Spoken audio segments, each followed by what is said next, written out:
বৌদি, কি করছো? জামা কাপড় গুছাচ্ছ? দাও না, আমিও গুছিয়ে দিই। জানো তো, আমার কেউ ছিল না ঘরে কারোর সাথে একটু কথা বলবো। তুমি না আমার বন্ধু হয়ে গেলে আজকে থেকে। তোমাকে আমি নাম ধরে ডাকি, আর যে কোনো কিছু প্রয়োজনে আমাকে অবশ্যই কিন্তু বলবে।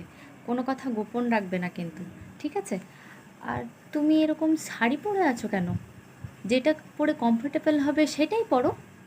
কি, ভাই বারণ করেছে? ঠিক আছে, আমি সেরকম হলে ভাইয়ের সাথে কথা বলবো। আমরা তো সব ড্রেসই পরি, তুমিও তো এখনকার দিনেরই মেয়ে, তুমি কেন সব ড্রেস পরতে পারবে না? ভাই কোন যুগে পড়ে আছে? দাঁড়াও, ভাইয়ের সাথে আমি কথা বলবো। আরে, এত সকালে উঠে গেলে কেন?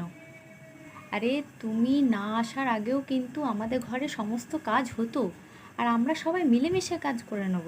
তোমার চিন্তা নেই, তুমি এই বাড়ির কোনো চাকর নও। কি, তুমি ডান্সটা ছেড়ে দেবে? কেন ছাড়বে? বিয়ের আগে করতে, এখনও কন্টিনিউ করবে। মা, মা কিছু বলবে না। মায়েরও একটা মেয়ে আছে, মা ঠিকই বুঝবে। বাহ বৌদি, এই সোয়েটারটা বেশ তো সুন্দর। কি, এটা তোমার শখের জিনিস, আমাকে কেন পুরোপুরি দিয়ে দেবে? শখের জিনিস কাউকে পুরোপুরি দেবে না, নাও। তাছাড়া আমার যখন যেটাই পছন্দ হবে, একদিনের জন্য আমি ইউজ করব তোমাকে বলে, ঠিক আছে? আরে, তুমি ঘুরতে যাচ্ছ, লাগেজে দেখলাম শাড়ি কুর্তি এইসব নিয়েছো।